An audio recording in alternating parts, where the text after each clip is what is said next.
So, what saith a man that gains the world but loses his soul?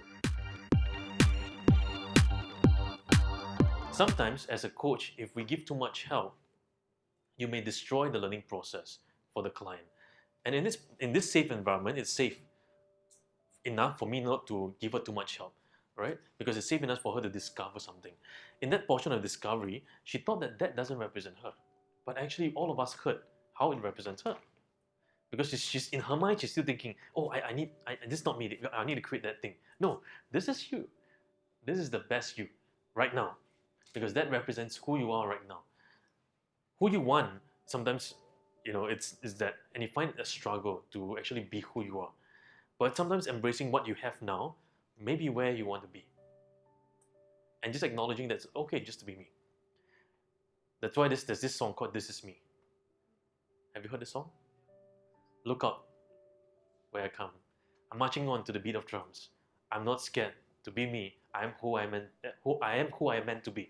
This is me. Have you heard the song? Oh, okay, I'm gonna play it for you during lunchtime.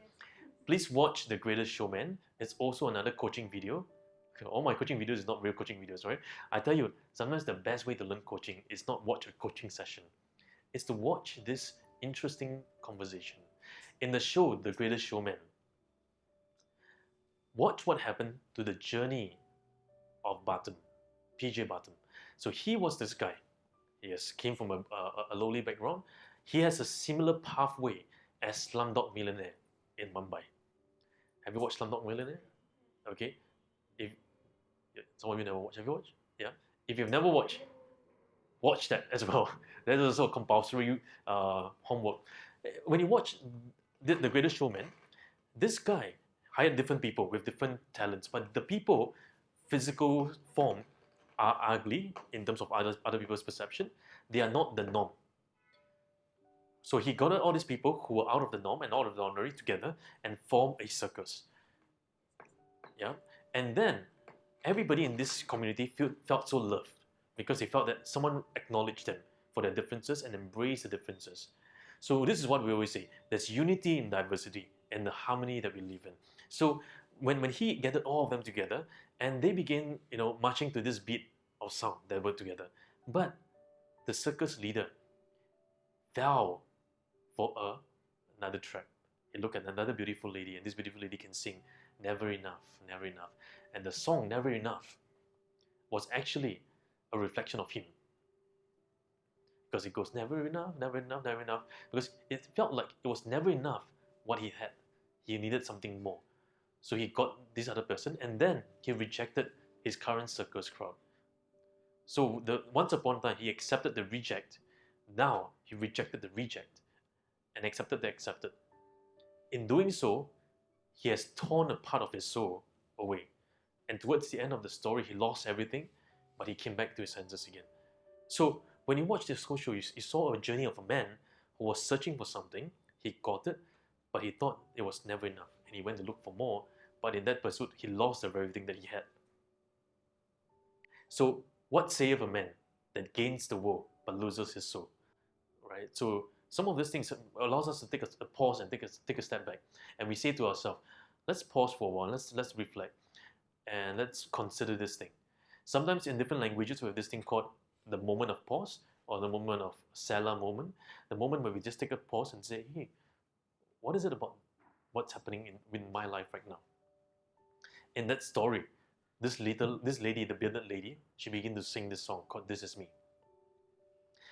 So, because the pressures of society push them in one corner, hiding them. But now they feel confident in being who they are. Because the society says, you got to be like one of these people. The society says, oh, you got to look beautiful, you got to look handsome, you got to look chiseled, you got to look like a certain actor, you could look like a certain actress, you got to be like this. This is the perfect body, right, today. Last time, centuries ago, the perfect body was having a belly. Because the bigger the belly, the more prosperous you are. Now, the skinnier you are, the better you are. It's opposite, right? This is very... It's better. Yeah, better. So, If you read the history of women as well, women got it worse because the perception of women is that it must be skinnier and skinnier and skinnier from size 3, 2, 1, 0, right? Now they have another size below 0, -1, -2. Yeah. Do you know that women, it's very interesting, the same size as men, men has like size 9, 8, 9, 10 or whatever, XL, L, M, whatever, but women's size are always starting with 0. Because the society has placed this thought in women, you must be size 0, size -1, -2, then you'll be beautiful. This notion actually disrupted a lot of lives of people. So then we think we must conform to what the society says we want and we cannot be who we are. So in the song This Is Me, they finally says, I had it enough. Right? It's not, I'm not going to be subject myself to what people say I should be. I can be who I'm meant to be. This is me. And that song was the anthem of these people who have each individual gifts, but they embracing who they were for who they are. Yeah. In the coaching journey, it's also for our clients to embrace who they are and the greatness that's within them. So we look beyond what we see physically, but we go to where they are inside. So as a coach, to me as a coach, the hardest thing for the coach is to remove judgment that we can see, looking beyond what we see physically to the greatness within the client and allowing that greatness to shine forth. How do we do that? That is the quest that I'm always on. How do I allow the client to shine the best way that they are, the greatness from within them?